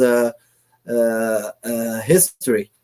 And then another point that I wanted to touch on real quick, because I just feel like I feel bad. We're going to need to, no worries. You finish that point, and then we'll jump on to a couple of questions, and then we'll wrap it up right quickly, because we've been speaking for about an hour and nearly 20 minutes, man, and it's gone so quick. Amazing info that you dropped right there, man.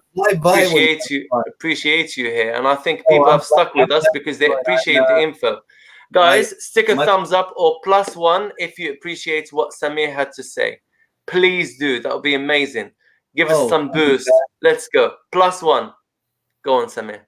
So I was saying that I feel bad every time I see people that are starting out and they're struggling, and they say that I can't get any sales. There must be something wrong with my design. Some people would say, even I was a designer for 20 years or 30 years, and I thought I'm going to kill this thing, and I come in and I see people scoring big sales with like a little unicorn shirt, and I'm making some amazing designs, and I'm not.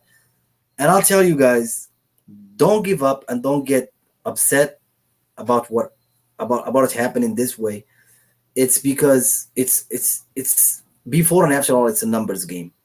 When you got people that have 20,000, 30,000, 40,000 shirts, they have a lot more chances. They have a lot more hooks in the water than you do. With your little 10 shirts, army, you're not going to stand a chance against those guys. So your best bet is actually to play some dirty play, to like lower your prices and go into what's man say, good trends, and upload better quality at a lower price and stuff, and just trying to squeeze in some sales with those big guys. And I want to tell you, when somebody has, for example, 40,000 shirts and they sold 100 shirts today, you say, wow, that's great. He's lucky he sold 100. I can even sell one. Remember that if none of your 10 shirts sold today, that guy has 39,900 shirts that didn't sell today. Imagine that. 39,900 shirts of his didn't sell today. So don't be hard on yourself. Just keep trying, keep squeezing, keep your prices competitive, and go into heavy niches, especially now that Amazon is giving a better exposure to the new listings. It wasn't much better than old listings. Exactly. When we started, it was much harder than now, because when we started, some people that started back in 2015 had some crappy designs, and they lived. They could get they could get an address in page one. That's where they lived. Those shirts, if you wanted them, you find them on page one. They sucked. They were on page one all the time. And if you're on page one all the time, you're going to score sales. And the more sales they score, the more reviews they get. And the more reviews they get, the harder it is to get them out of page one. And then Amazon said enough with this. And it happened before Christmas last year. They did an ASIN change. They reshuffled the deck. And they decided, you know what? It's not good for us. Because we don't want people. If somebody, for example, like a surfing shirt, it's not a good experience for the customer. Anytime they come on Amazon, they see the same one. Exact shirts on Amazon. So Amazon said, well, hold on. There is 20,000 surfing shirts, but we're only showing 7 pages and the same exact, and most customers don't go past page 2. Yeah. So these customers, they're coming to Amazon to buy another shirt, but they already bought what they liked out of that lineup. So Amazon decided, you know what? We're gonna give a better exposure to the new shirts and let the customers see what we have to offer.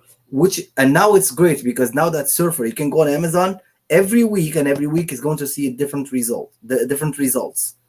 Okay, and so they made it easier for the new guys now. In our time, it was hard, like I said. So just go in those competitive niches. Now it's easier than ever, and have a good design that when it's showed to the customer, it will stand a chance. Have a competitive price. And the reason you want to have a competitive price, because you're going to. So if you go into that rotation and Amazon shows you the first time, the second time, the third time, the fourth time, you're not scoring sales, there is no chance Amazon would leave you actually on page 1 or page 2. But if you start scoring sales, then Amazon would slowly start to crawl you and put you on the front pages. It's all about that sales velocity, isn't it? Exactly. Now let's get on to. I'm gonna cut you there. I know you've got loads to say, man, and I'd love to be talking to you, but people are gonna start getting tired. You're right. And do you know what time it's here in London? It's like what time? 1:24. So 24 past 1 in the morning AM. What time is it in the US? Is it like 24 past 8? Isn't it? It's 8:24. Yeah. It's 8:20. So you got a time machine, man. No worries, man. Tomorrow. Dedication, man. Dedication. All for you guys. Staying awake in the middle of the night so we can make this show happen. Because I know we have a big audience in the US, and you know it's only fair that we work by your time, guys. Let's see. So we have Avinash asked a question. Any way to find which keyword is more powerful or effective than the other? What would you say to that, Samir? Well, it's number one, it would be common sense. Number two, you mentioned it earlier. Yes, and number two, it will be the Amazon suggestion box, because that suggestion box will actually rank those keywords for you. You type in funny FI, and Amazon, if it tells you if the first suggestion is funny fishing shirts for dad, it means and then the second one is funny fishing shirt for husband, then more people are searching for dad than for husband. Okay. Or if the third suggestion is it You starts cut in there, mate. Yeah. yes, then it tells you that more people are searching for a funny fishing shirt than a funny fighting shirt, or funny, I don't know, Fiji shirt or whatever would start with FI after that. So Amazon would rank those for you. And most successful sellers right now, they rely on the Amazon search bar for the That's keyword. right.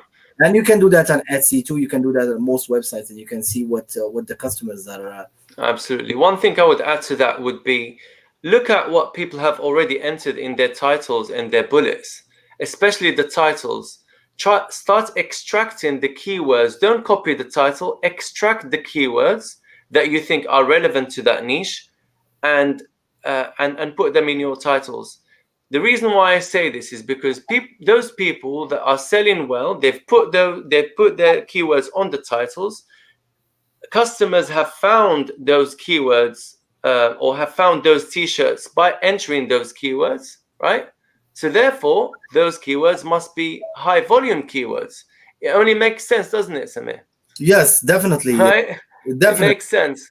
So Definitely. extract the keywords and use those keywords, because people are searching for those keywords. Just because those t-shirts didn't just rank like that. They ranked using those keywords, right? Yeah, just don't copy and paste people's. Don't copy and paste. No, just Yeah, extract the keywords. yes, use your own phrase. You know, there is a question here that I was looking at. It says, "How about trending news?" In my opinion, trending news. Let me put it up on the screen. Yes, it's Avinash, 8 p.m. Trying to find where it is. So it would be 1:10 for you p.m. a.m. 1:10, yeah. Yes. Let's see. Okay, here we go. Okay. It says, "How about trending news?" So for trending news, it's always a quick way to get out of the low tiers. If you're following if you're following the news and you see what's trending, what's coming up, if Trump said something funny, if something happened or whatever, okay, you can cash in on that. That you could get out of the low tiers like really quick using the trending news. But a lot of people get terminated because of trending news, because they're kind of risky and people don't know how to deal with them. Not everyone's image is okay for you to use. Okay, there are some figures that you can use, and there are some figures that you cannot use.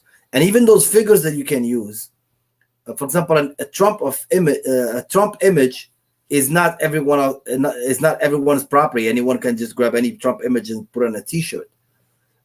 Those images, you gotta figure out who took them and who owns the property right to them. For example, a picture that was taken by the Associated Press is not the property of Donald Trump or the property of the American people. It's the property of Associated Press. And an example of that, the guy that made the Obama Hope shirt, if you guys remember, or Obama Hope poster. Yeah.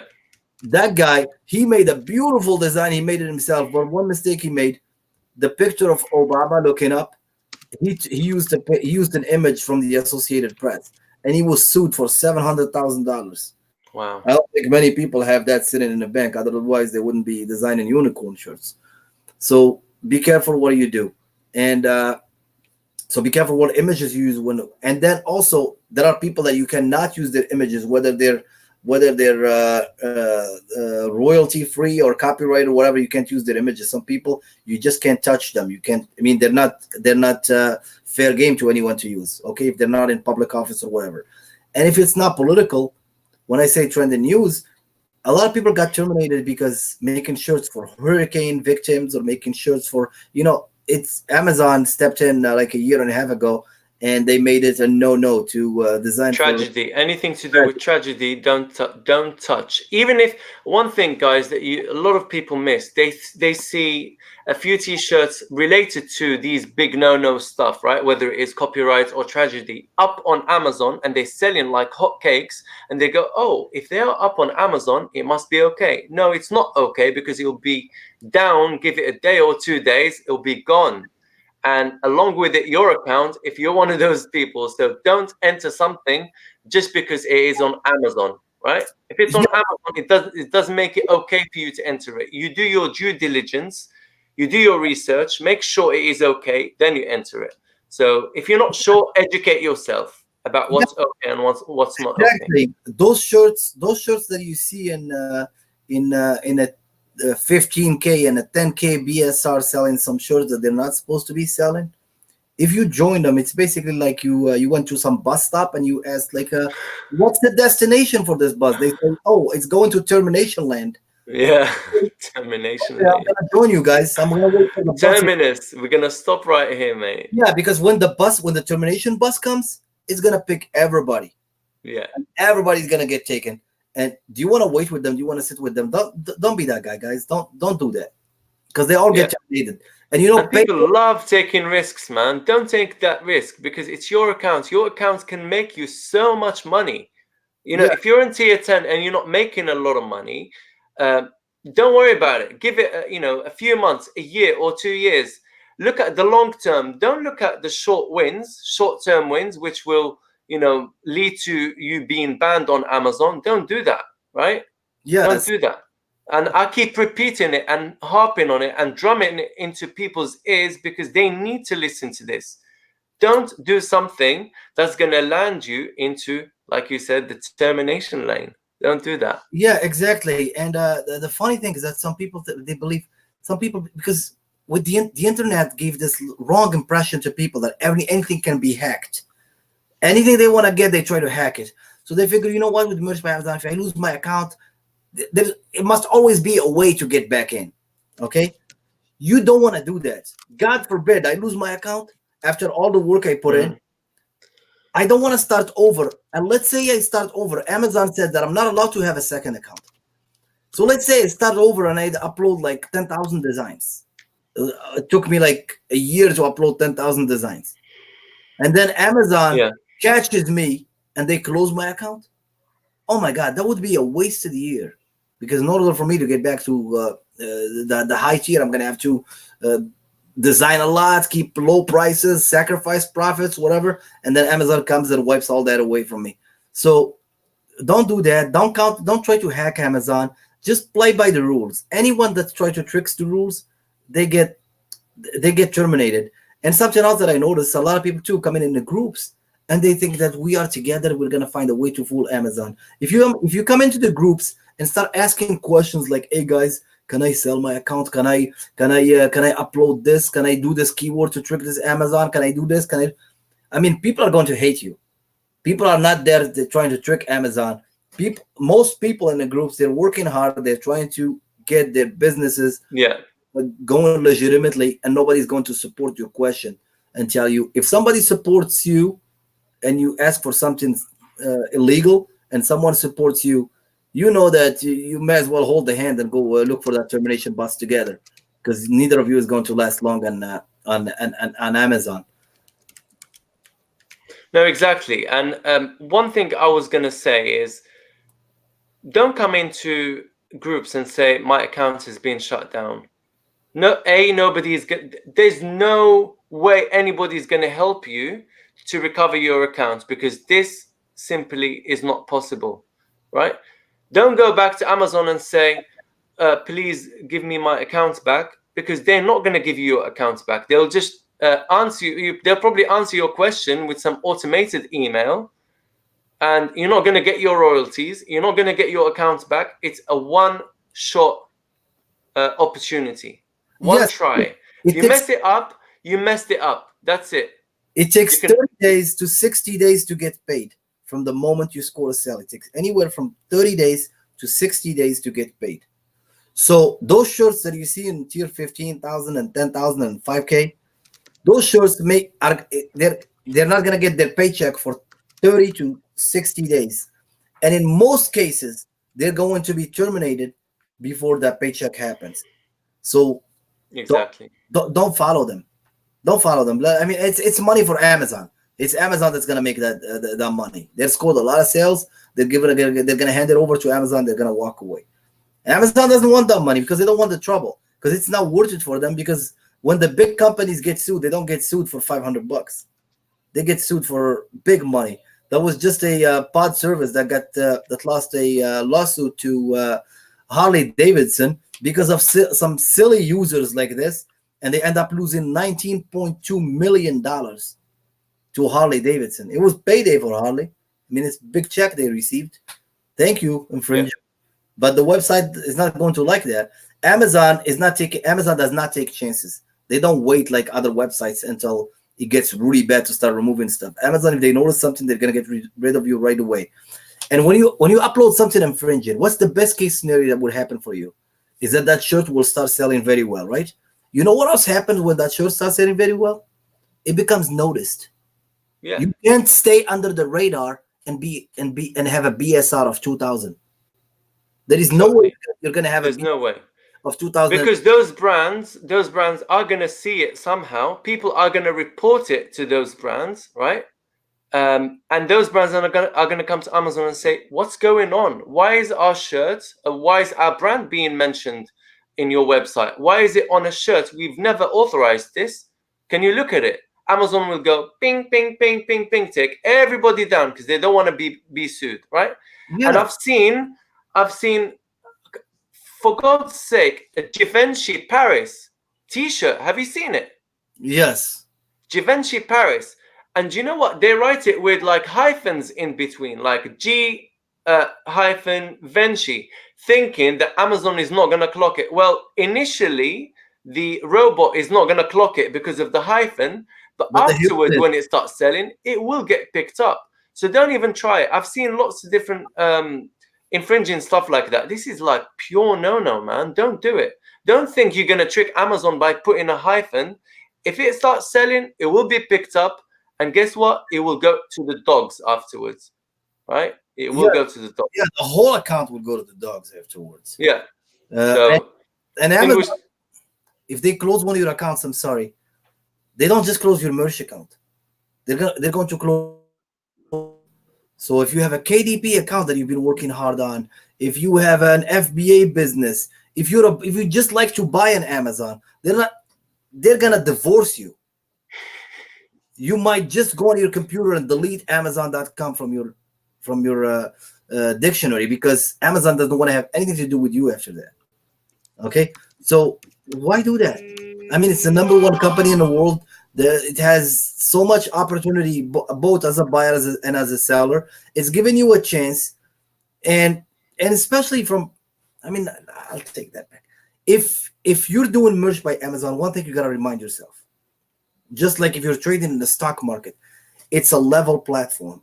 It doesn't matter what's your skin color, what your religion, what's your belief, who you are, what people think of you.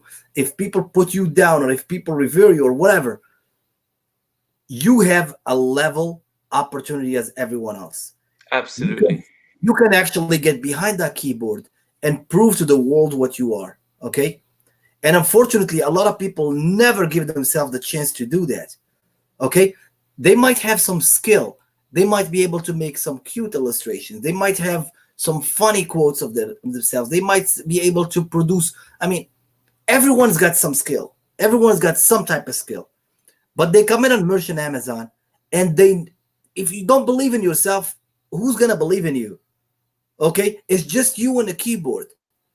If you're good at something, put it up, put it on Amazon. Be yourself. Put your best work out there. Prove who you can be. Okay. Value your account. Value your account. Value your account. I'm gonna say it 3 times, because if you don't value your account, it will get shut down. It may not be worth a lot when you're in tier 10, but when you're in, the tier 10,000, 20,000, 30,000, 50,000, you can sell it for a lot of money. And a lot of accounts that have been doing okay, not bad, selling like $1,000, I don't know, 2,000, 3,000, 4,000 a month, they've been sold for what? 65K, 95K, 100K. Imagine you can have the exit strategy of getting your account to a nice level and then selling it for 100K. That is life changing, isn't it? Like you can have another business for 100K, it will make you decent business, which will bring you back a lot of return. This is how you need to think. Think long term. Yeah, I'm sorry. And when I say selling your account, not selling it like as a buy and sell, no, legally through Amazon. If you guys don't know about this, there's a lot of resources on the internet. There's one company called something Flip. What's it called? I can't remember exactly. But you can sell your Amazon legally through that company. You have something Flip. First, you have to make your account, make it part of an LLC. Make part of a company. Yes, it's got to be part of a company. You're selling the company that includes the merch. Yes, you sell all the resources. If it has an Instagram account, your email, your contact list, everything gets sold. And the Amazon account will be included in that company. So this is a way to sell your account legally. Basically, you're selling a business, right? If I have a business today and it's making money and I want to sell it to another entity and exit that business, I can do that. Amazon is the same thing. Merch by Amazon is the same. Just like you can sell an FBA business, you can sell a Shopify store, you can sell any of those things. So think about that. You know, if your exit strategy is to sell your merch by Amazon business legally, then think in the long term. Don't take silly risks. You know, there are people that I appreciate. I mean, there are so many people. I don't want to make shout outs because there are a lot of people that I appreciate in the groups and in this merch by Amazon world. But there is one person that I'm gonna single out here because that person brought me to merch by Amazon, much younger than me. It's a girl through her YouTube channel. Her name is Halabella. That's her YouTube channel. And I like really, I'm really fascinated by her mentality, that girl. She's making money at like so many different levels. She's not striking it rich, but she's trying anywhere there is an opportunity to make money online. She's doing it. She does not have a daytime job. All she does is her FBA business, her merch by Amazon business, her Etsy business, her eBay business, and she's doing all this. And then last year, she totally stopped doing anything else, and she started. She went to school to become a real estate agent, and she just started. And she's successful. She's got a good following on Facebook, and that's helping her with her real estate journey.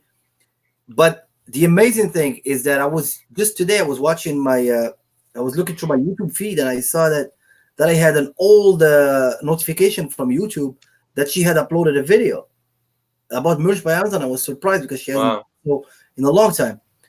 And for you guys asking a question, she worked, I wouldn't say very hard, but she worked pretty hard on her merch by Amazon business.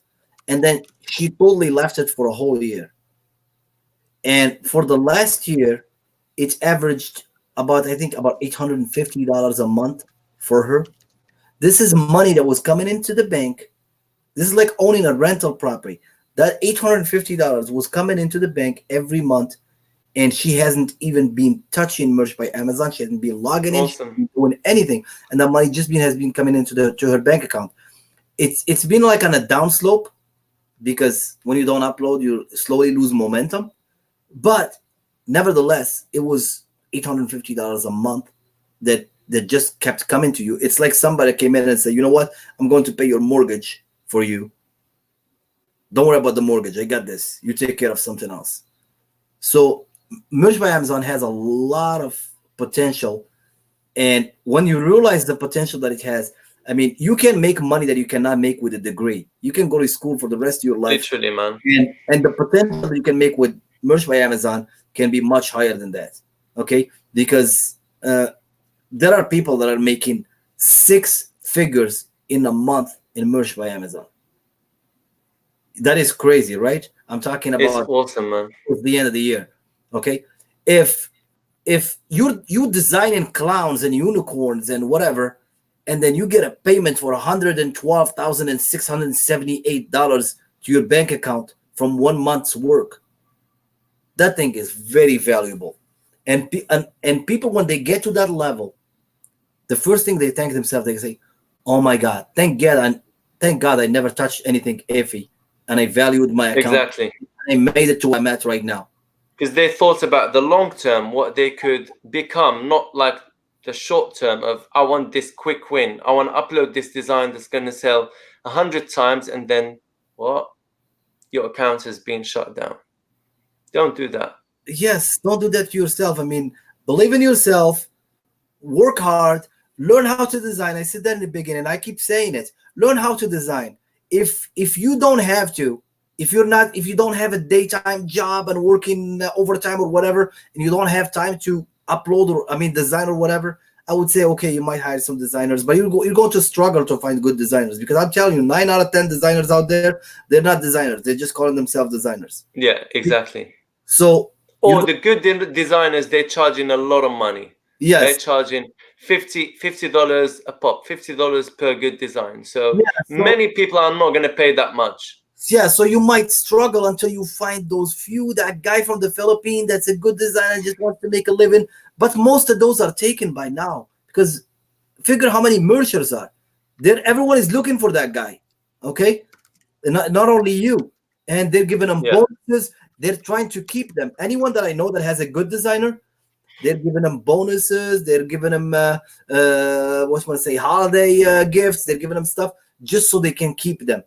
They're never going to let that guy go so you can find them on Upwork or find them on the thing. They keep them busy, okay? So learn how to design, and don't even think about hiring anyone until you're at least past tier 6K, 8K, 10K. I would say 10K is the least before you want to hire someone, if you have the time to design yourself. And exactly, man. I think we need to wrap it up here. What's the last thing you want to say? Last thing I want to say, guys, is don't get yourself terminated. Stay away from temptation. In Q4, the temptation gets magnified. Everyone gets tempted by what's selling, and they figure like, oh my God, I'm going to make a design like that, and they end up getting themselves terminated. We're going to see a lot of, this is a prediction, because it happened, because it's a part of a cycle. If you've been in merch more than a year, you've seen this. Around Q4, we're going to see a lot of termination posts, okay? Please, if you're watching this video, I don't want to see your name on one of those posts. That's exactly why we say this to people. And believe me, there will be people listening to this show, right? Watching this show, and they'll still do the same thing that we say don't do. There will be some people, because they love taking risks and they think that we're just scaremongering them, but we're telling them the reality. This is what it is. If you get shut down, there's no way back. There's no, oh, sorry, I made a mistake, I didn't read the rules. No, you read the rules. Merch by Amazon, when you're applying, before they approve your account, they tell you, these are our rules, make sure you read them, accept. When you click accept, that means you've read the rules. Okay, so don't come up with the excuse, oh sorry, I didn't read the rules. Right? No, exactly. So, and sorry, one last detail I wanted to say too is, if you are from a lower cost of living country, remember that for us that live in the US, in the UK, in Germany, where the cost of living is higher, in order for us to make a living out of merch by Amazon, we have to make a certain amount of money, okay? So we need to make at least like 3K, 4K a month to stay above water. So you starting out, you actually have an advantage over us, even though you're in tier 100 or whatever. In some countries, if you get to $500-600 royalty paycheck coming to your bank, you're above water already.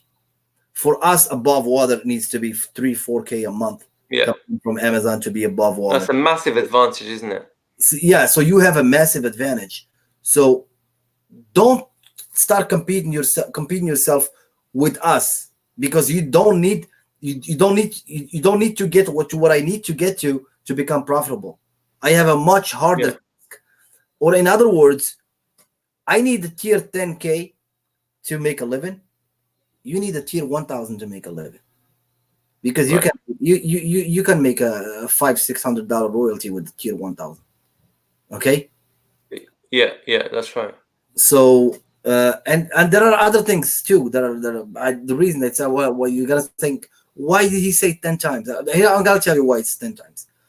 Because in tier Looks 1, like we're gonna stretch it to a 2 hour. It's gonna become a 2 hour show, eh? sorry, I just Man, so honestly, I really value your input, man. I really value what you do on the groups, and the thank fact that we're stretching this is because the conversation is just getting better and better, and people are staying on with us, and I really appreciate this from you guys.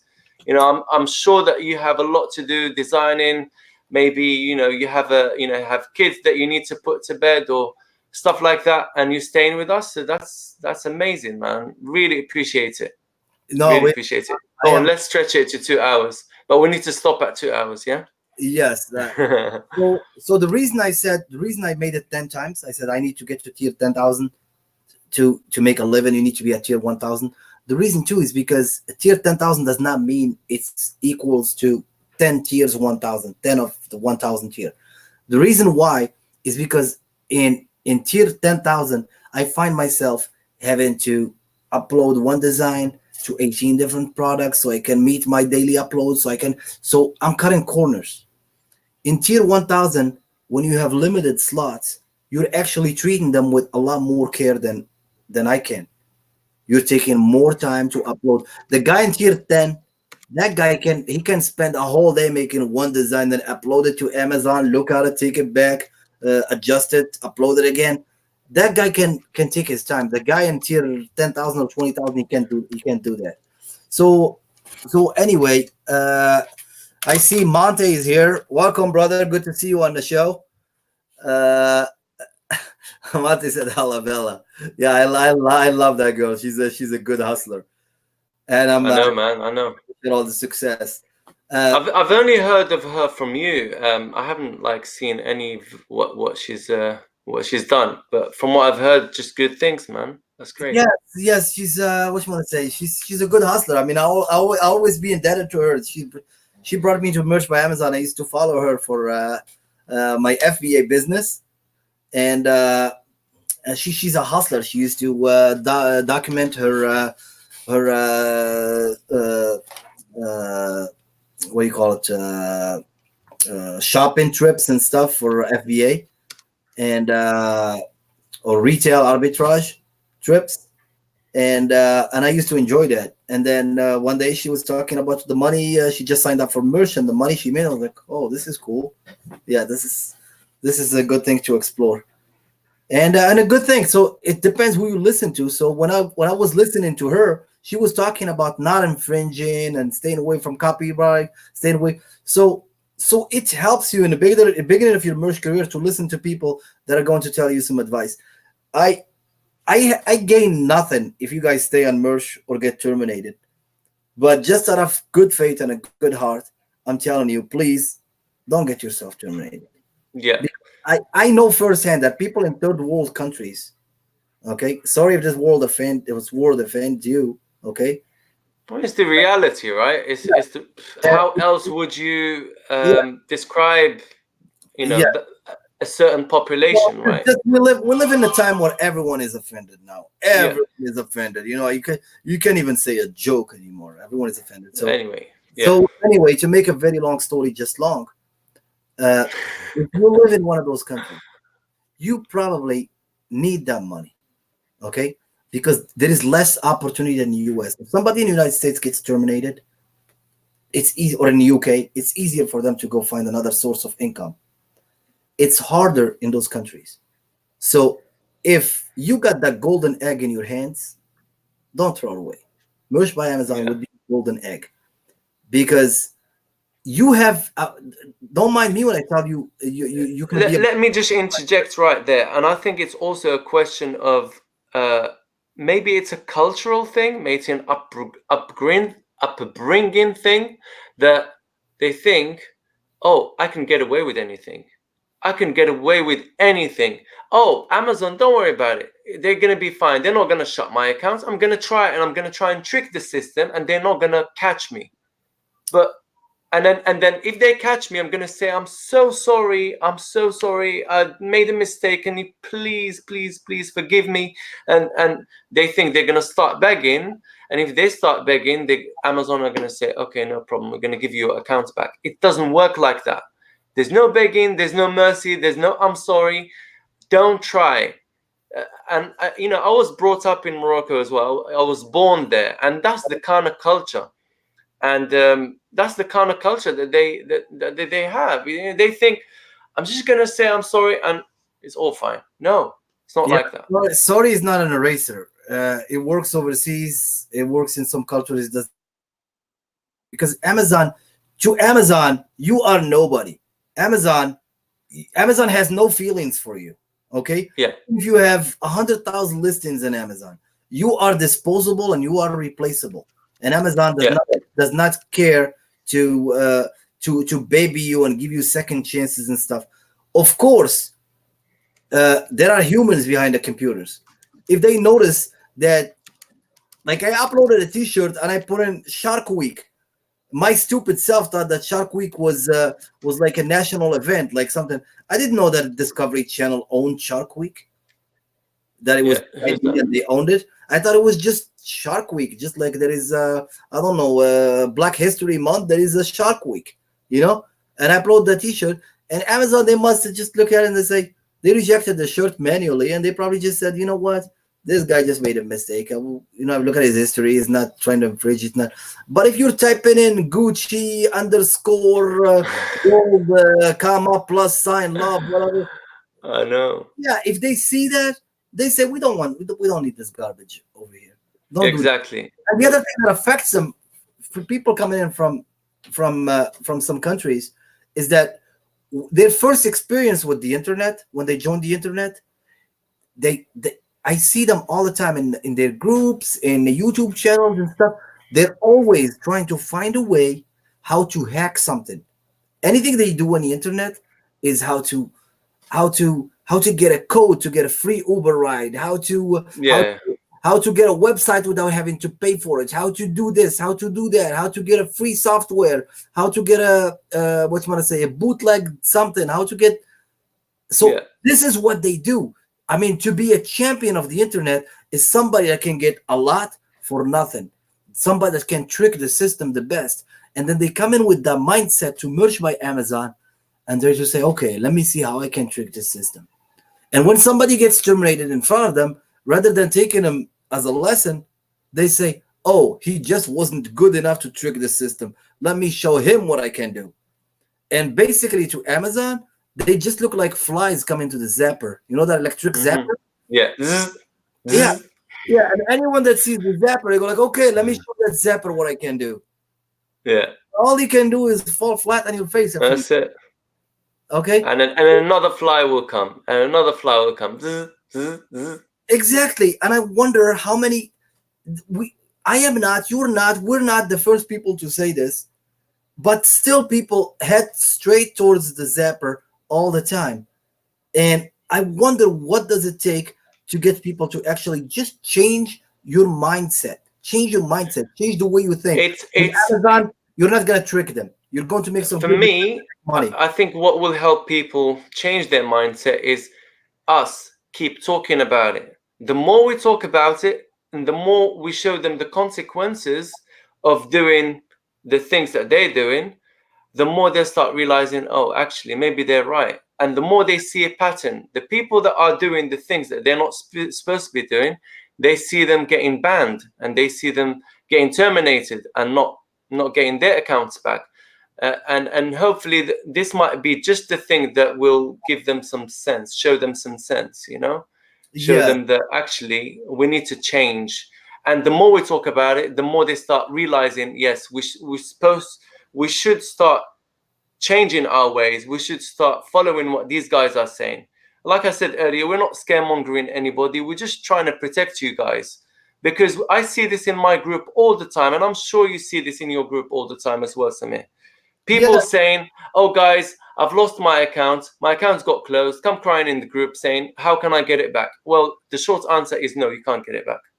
There's no other way. Listen to what we're saying to you. Don't do this. Don't do this. Don't do this. And your protection. Like we say, protection is better than cure. We're trying to protect you here. Sorry, And there's no cure from Amazon. Sorry, I wanted to answer Evan Nash real quick and like as short as I can. Yes. She's asking if she could use Trump shirts and will be affected in the future or whatever. What I'm saying with Trump, yes, you can use Trump. Watch for the images that you use. Watch for the source. If you're lost and you don't know where to get, go to the White House website, whitehouse.gov, and get an image from there. And you can get the images from there because those are Creative Commons. Creative Commons. And then I'm gonna tell you, every president, after they're done with office, they're no longer a public figure, and they usually have the right to take down everyone that's selling their likeliness. But so far, nobody has ever done it. Yes. But you can count on it. Trump is a businessman. He's selling his own image, okay? And he's in the textile business, heavily invested in the textile business. And after he's done being Trump the president, he's going to get back to his businesses. And you can bank on it that after he's done being president, you better be ready to take down all his shirts. Exactly. I'm going to answer one final question and then we're going to finish. It's been 2 hours now.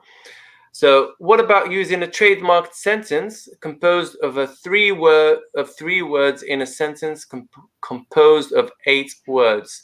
I would say don't use that trademarked sentence because the robot will read that sentence like that, unless those 8 words kind of don't use that trademarked sentence as a whole. So yeah, but don't try and do the hyphen business or try and play around with the keyword and take that keyword and put it there to try and dodge the system. If your 8 words really, really are unique and make sense, without having to kind of infringe on the 3-word trademarked sentence, then use it. But if you think you're going to infringe on the 3-word sentence, do not use it at all. Don't use the 3-word trademarked sentence because the robot will read it like that, especially if it's attached together. Yeah. What would you say? Yeah, exactly. For example, if let's say the trademark is "What's your superpower?" Okay, this is 3 words. What's your superpower? If your phrase that you're coming up with is keeping that "What's your superpower" intact and add in 5 more words to it, it doesn't matter in what order. And it says something like, I don't know, I can do this, whatever, what's your superpower, or what's your superpower Wednesday, Tuesday, whatever you add to it. This still going to be what's your superpower and it's going to be trademarked. Okay.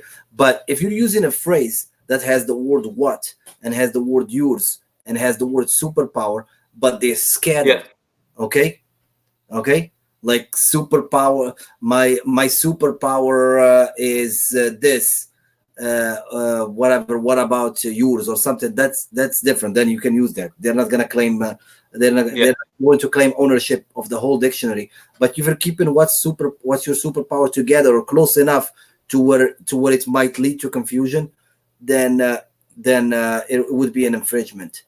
Exactly. Unfortunately, they weren't supposed to trademark that in the first place. Okay, they took advantage in the loophole, but they're in already. There's nothing we can do about it. Yeah.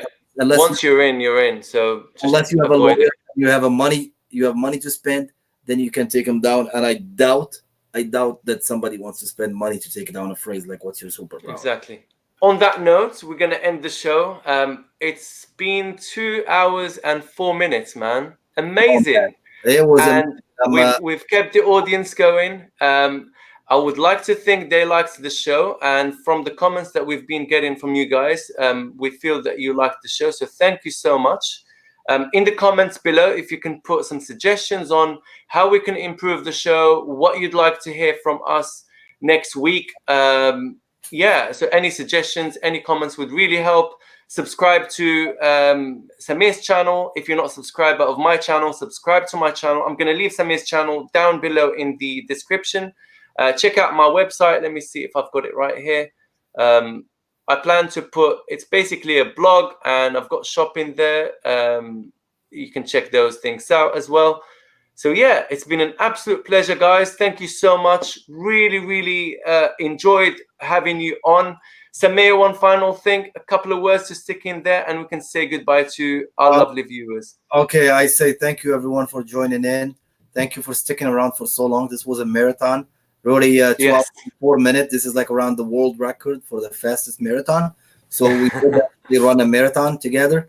Thank you for sticking around. And I hope we were able to offer you some value. And I hope we're able to answer as many questions as we could. And like I said before, work hard on your account, learn how to design, but most and before all, don't get yourself terminated. Exactly. One more thing I would add, upload, upload, upload, because Amazon is giving more preferential rights from what it seems to new designs. So upload, upload, upload. And on that note, we'll see you guys. Take care. See you on the next one. Have a good night. Take care, everyone.